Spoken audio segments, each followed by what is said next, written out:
Hi folks, so we have part 3 of the cat feeder. This is the actuator test to make sure that it goes up and down, and this is the feeder box itself.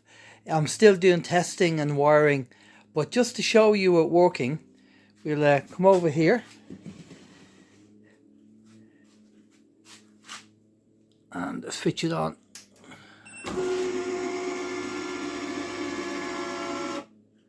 And there's the bowl that the food would be in.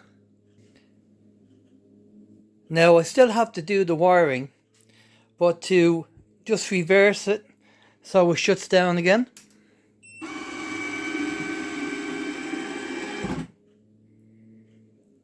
And that is the cat feeder box actuator working, going up and down.